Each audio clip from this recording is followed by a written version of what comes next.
Pentas sungging wayang merupakan suatu bentuk keterampilan seni tradisional Jawa yang adiluhung. Di masa lalu, wayang digunakan untuk menuntun remaja agar menjalani hidup dengan hati-hati, teratur, dan tidak melanggar norma. Wayang bagi kehidupan orang Jawa begitu penting ya, bahkan sampai sekarang. Nah, karena posisinya yang begitu penting bagi orang Jawa, wayang ini, meskipun itu datang dari ceritanya Mahabharata, maka wayang juga menjadi medium untuk sosialisasi nilai. Secara umum wayang itu sendiri kan sudah cukup istimewa ya. Tidak ada loh yang namanya hiburan yang berfungsi ganda tadi dan diselenggarakan dalam semalam suntuk. Di dalam wayang itu tidak ada satu apapun yang tidak punya makna. Dan itu yang saya sebut rumit tapi formulatif.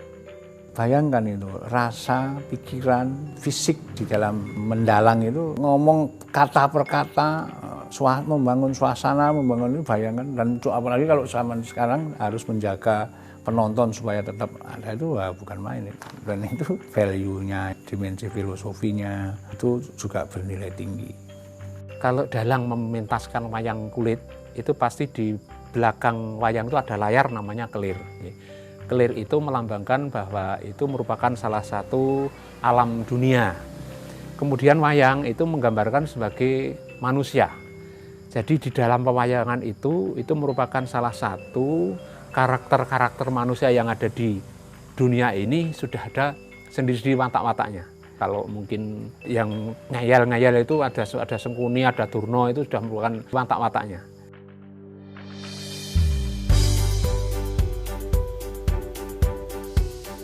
Dusun Pucung saat ini merupakan daerah pengrajin wayang terbesar di Yogyakarta. Tahun 1997 tercatat hampir 1.200 pengrajin di wilayah ini. Namun setelah krisis moneter 1998 melanda, pengrajin wayang di Pucung berkurang. Hingga saat ini terdapat 800 orang pengrajin dan beberapa di antaranya bergabung pada 15 kelompok usaha wayang. Pekerjaan awal penduduk Dusun Pucung Imogiri awalnya adalah petani dengan pendapatan minim karena lahan pertanian yang tandus. Dahulu, Pucung dikenal sebagai daerah sarang penjahat karena letak geografisnya yang dikelilingi perbukitan, sehingga dianggap cocok dijadikan tempat pelarian yang aman bagi para penjahat. Banyaknya penjahat membuat para penduduk merasa tidak nyaman. Lurah Pucung pada saat itu memutuskan membuat sayembara yang menantang siapa saja yang dapat mengusir para penjahat. Tahun 1917, Mbah Gelemboh datang ke Pucung untuk mengikuti sayembara dan ia berhasil memenangkannya. Karena keberhasilannya menyadarkan para penjahat tanpa kekerasan, Mbah Gelemboh diangkat sebagai jagabaya. Ketika Lurah Pucung wafat, Mbah Gelemboh kemudian ditunjuk sebagai lurah dan mendapat pelatihan dari penewon atau kecamatan pada waktu itu. Penewon tersebut berhubungan langsung dengan Keraton Yogyakarta dan dibina langsung oleh Sultan yang pada masa itu dipimpin oleh Sultan Hamengkubuwono ke-7. Mbah Gelemboh kemudian menjadi abdi dalam di Keraton Yogyakarta. Pada itu Mbah Gelemboh di Keraton Yogyakarta Hadiningrat itu dipercaya untuk mengurusi wayang yang ada di keraton. Karena setiap hari ngurusin wayang, setiap hari memegang wayang yang ada di keraton, sehingga dia punya rasa keinginan tertarik akan membuat wayang.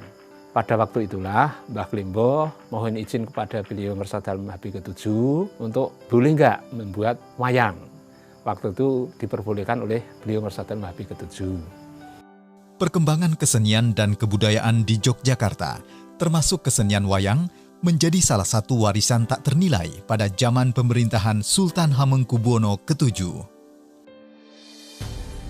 29 Desember 1921, Sultan Hamengkubuwono ke-7 wafat di Kedaton Ambarukmo. Meski tidak lagi memerintah sebagai seorang raja, namun prosesi pemakaman dan jalur keberangkatan jenazah disesuaikan seperti jenazah raja yang masih memerintah, yaitu melewati alun-alun kidul dan Gapura Gading, untuk seterusnya disemayamkan di Pasarean Imogiri pada tanggal 1 Januari 1922.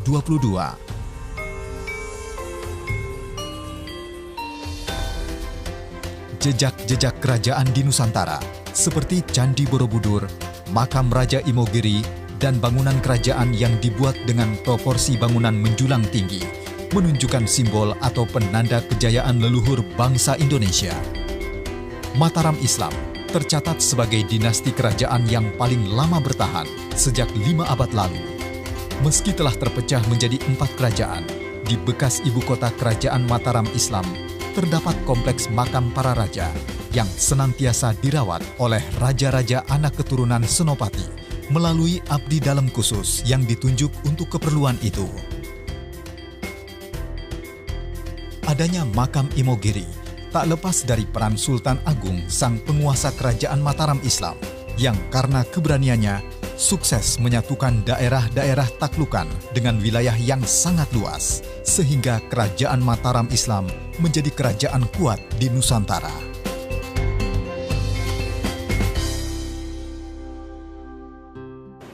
Makam Giriloyo itu sebetulnya awal pertama kali Kanjeng Sultan Agung punya rencana akan membuat makam di Giriloyo. Menurut cerita yang timbul di dalam masyarakat, itu sebelum itu dibangun, itu katanya Kanjeng Sultan Agung itu kalau mau sholat Jumat itu di Mekah. Gitu. Nah, sesudah sholat Jumat itu beliau menemui pemimpin besar Mekah itu namanya Imam Sufingi. Beliau Kanjeng Sultan Agung bertanya bahwa beliau ingin dimakamkan di Mekah di sebelah kakinya Kanjeng Nabi Muhammad di sebelah masjid itu. Tapi oleh Imam Sufingi dijawab tidak boleh diperkenankan. Gitu.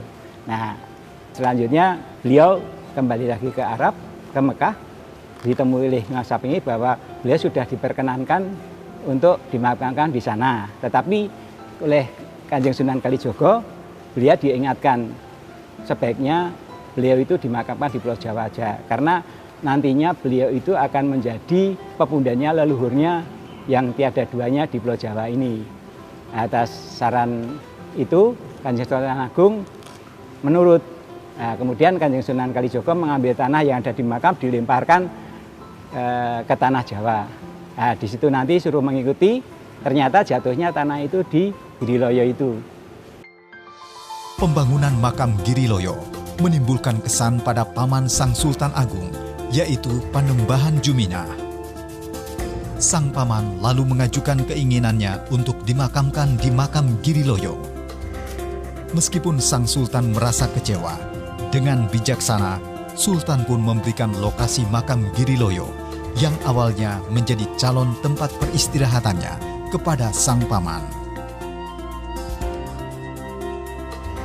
Menurut kisah dan cerita rakyat yang melegenda, setelah makam Giriloyo digunakan sebagai tempat peristirahatan sang paman, Sultan Agung kembali melaksanakan sholat Jumat di Mekah dan kembali bertanya pada Imam Mekah untuk mendapatkan lokasi peristirahatan terakhir bagi sang sultan.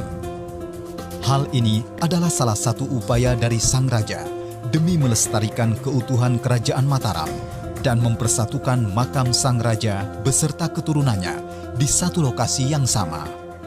Lalu Sultan Agung bertanya, lah di mana tempatnya? Itu kan kerajaan saya luas. Kemudian Imam Masjid Agung Masjidil Haram itu melemparkan sebongkah tanah yang diambil dari Mekah. Kemudian Sultan Agung diperintahkan untuk mencari tempat segumpal tanah itu jatuh. Tandanya adalah tanah di situ berbau wangi.